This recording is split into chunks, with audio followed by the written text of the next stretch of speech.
కూటమి ప్రభుత్వం ఇచ్చిన హామీలు అమలు కాక రాష్ట్ర ప్రజలు తీవ్ర ఇబ్బందులు పడుతుంటే సీఎం చంద్రబాబు మాత్రం తమ పాలనలో ప్రజలంతా సంతోషంగా ఉన్నారంటూ అబద్ధాలు చెబుతున్నారని వైఎస్ఆర్సీపీ ఎన్టీఆర్ జిల్లా అధ్యక్షుడు దేవినేని అవినాష్ మండిపడ్డారు. తాడేపల్లి వైఎస్ఆర్ కాంగ్రెస్ పార్టీ కార్యాలయంలో ఆయన మీడియాతో మాట్లాడుతూ విజయవాడ ఉత్సవాల పేరుతో కూటమి నేతలు పెద్ద ఎత్తున దోపిడీకి పాల్పడ్డారని, ఈ డబ్బంతా ఎవరి జేబుల్లోకి పోయిందో చెప్పాలని నిలదీశారు. ఫీజు రియంబర్స్ బకాయిలు అదే విధంగా బాకీగా ఉన్నాయి. ప్రతి మహిళకి నేను 1500 రూపాయలు ఇస్తాను అధికారంలోకి రాగానే అని చెప్పని ఏదైతే ఆయన హామీ ఇచ్చారో దాన్ని పూర్తి చేయలేదు. మా నిరుద్యోగ సోదరులు ఎవరైతే ఉన్నారో నేను అధికారంలోకి రాగానే మీకు నిరుద్యోగ భృతి ఇస్తాను అని చెప్పని ఏదైతే హామీ ఇచ్చారో ఆ హామీ గారు పూర్తి చేయలేదు. 50 ఏళ్ళకే పెన్షన్ ఇస్తానని చెప్పారు చంద్రబాబు గారు. ఆ హామీని కూడా ఆయన పూర్తి చేయలేదు.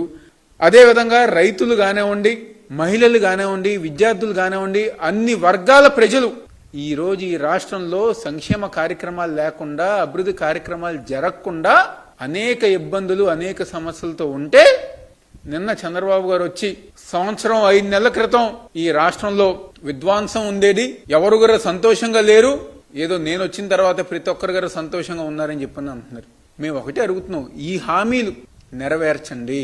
తప్పుడు కేసులు, అబద్ధపు కేసులు, లేకపోతే కొత్తగా సోషల్ మీడియా కేసులు అని చెప్పని ఈరోజు ప్రజానికాన్ని మీరు అందరూ గారు ఇబ్బంది పెట్టారు. అంటే వీళ్ళ పరిపాలన ఎలా ఉంటుందంటే అన్ని గారు బలవంతపు బాగా రుద్దుతారు కదా జనాల మీద, ఆ విధంగా రుద్దుతారు.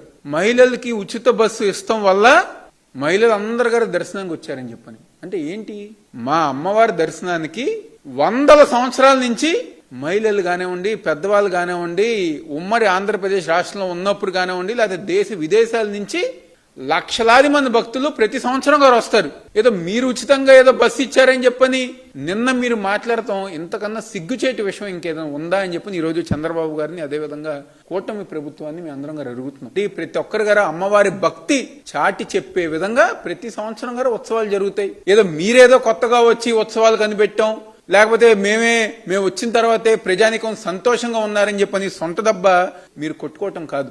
ఈ రోజు ఈ ఉత్సవాల పేరుతో మీరు కానివ్వండి, మీ ఎంపీ కానివ్వండి, విజయవాడ ఎంపీ కానివ్వండి, లేకపోతే మీ తెలుగుదేశం పార్టీ కూటమి నాయకులు కానివ్వండి పెద్ద స్కెచ్ చేశారు. దాన్ని మేము అడ్డుకున్నాం, దాన్ని అడ్డుకోవటానికి మేము ప్రయత్నించాం.